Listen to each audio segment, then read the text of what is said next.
The Khyber Crusade. Nivinah Primus. After defeating the Crimson Fist force, Lord Mogwar divided his forces in half. Half would gather the spoils of victory along with whatever arms and ammunition that could be recovered. The rest would pursue the Imperials. Lord Mogwar knew that if the Crimson Fist detachment could be destroyed, the entire hive would be open for his forces to plunder. Carefully, the Alpha Legion force infiltrated the ruins near a raised roadway running through the hive. Recon elements reported that the Crimson Fists had dug in on the other side of the highway in a defensive line.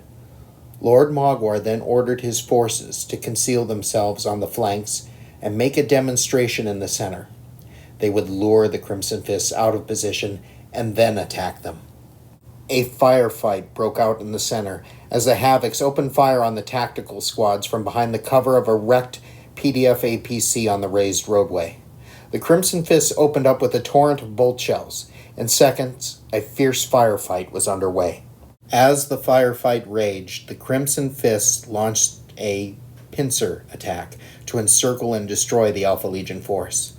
On the Alpha Legion left flank, heavy intercessors strode forward towards Colonel Blackheart's Stygian guard that had located a vault entrance. As they did so, the Harkani Hunters cult emerged from their concealed position in the ruins and poured out into the alley that led behind the striding, heavily armed Marines to cut them off. The Stygian guard then stepped out, pouring plasma, grenades, and lasfire into the Marines, even as the Harkani Hunters blazed away into the Marines' backs with their pistols. Screaming dread pacts and oaths to the dark gods, they charged the momentarily stunned Marines, hacking into them with warp-blessed demonic vigor. Marines fell, hacked apart, but the rest fought back, combat blades gutting cultists, and heavy bolt rifles firing opportunistically to blow apart cultists as a swirling melee erupted. Meanwhile, on the Alpha Legion right flank, Crimson Fist aggressors stomped forward, sending streams of burning promethium towards the emerging Alpha Legion squads. Lightning flashed in a blazing light, and a sonic boom that faded to reveal Lord Mogwar and his Terminators had teleported onto a landing platform behind where the aggressors had been and were now flanking the Crimson Fist line. Squad Alpha 2, led by Sokar the Sinister and Salonis the Headhunter, charged through the aggressors' flames, their own guns blazing. They slammed into the aggressors, the blades hacking and punching into them, while Salonis the Headhunter's cursed executioner's axe swung long, disemboweling strokes to the Marines. Sokar the Sinister, as soon as the Marines were down, then blew the lock to the vault, revealing a large cache of blackstone. Lord Mogwar and his Terminators advanced through the firing of the Crimson Fist Stern Guard squad and returning fire as they charged. As his Terminators cut down the Stern Guard, Lord Mogwar faced the Crimson Fist lieutenant. Timet's blade lashed out, parrying the Marine's thrust, and Lord Mogwar slid the blade down the lieutenant's blade, drawing it back as he stepped up and using the tip to slice the lieutenant's sword wrist. With a surprised gasp, the lieutenant dropped his guard with the sword, and Lord Mogwar drove a quick thrust through the Marine's chest and both his hearts. Having cut down the Stern Guard, Lord Mogwar and his Terminators continued to advance along the Crimson Fist line. Terminator armor deflected a rain of desperate bolter fire from the tactical squads stationed on the Crimson Fist line. Another etheric discharge revealed a Crimson Fist Terminator squad teleporting behind the newly reformed Forsworn in the center.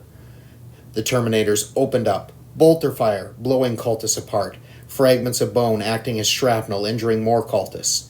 The assault cannon fire drove the few cultists who had turned to return fire down and seeking cover.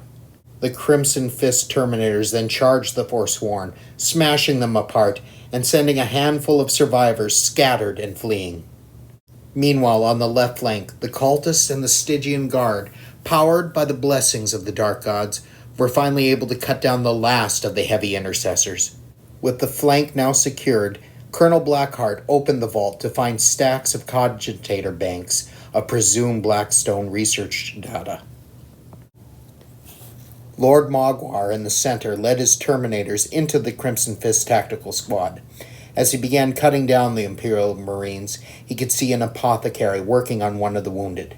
He would have to be careful killing him.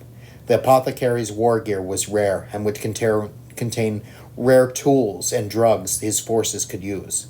Also, he was of this new breed of Marine, the so-called Primaris. As a Primaris apothecary, he would have great knowledge of their biology and creation. His brain would need to be preserved so that it could be devoured and his knowledge absorbed.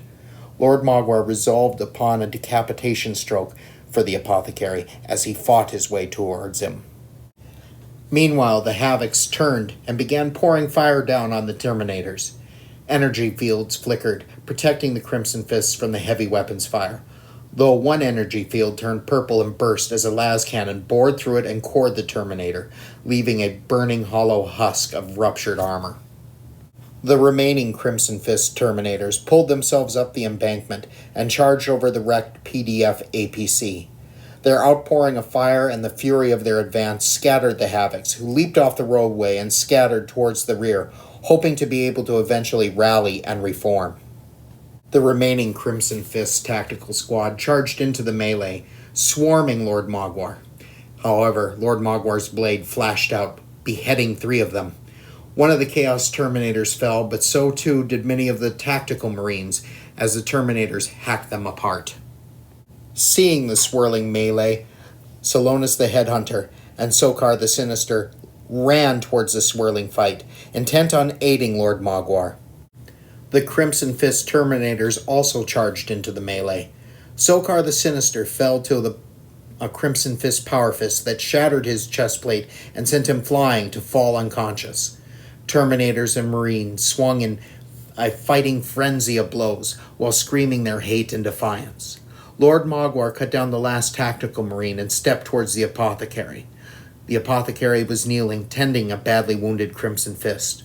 Without looking, the apothecary's right arm whipped out with a bolt pistol that barked out 2 shots that bounced off Lord Mogwar's Terminator plate. Lord Mogwar swung his blade down in an arc that lopped the apothecary's head off. Turning, Lord Mogwar then led the remaining Alpha Legion against the remaining Crimson Fist Terminators. Tiamat's blade sang a song of slaughter in his hand. Between that and Salonius the Headhunter's axe of dismemberment, the last of the Crimson Fists was cut down and the battlefield was theirs. Lord Mogwar then surveyed the battlefield. The Crimson Fists had been wiped out.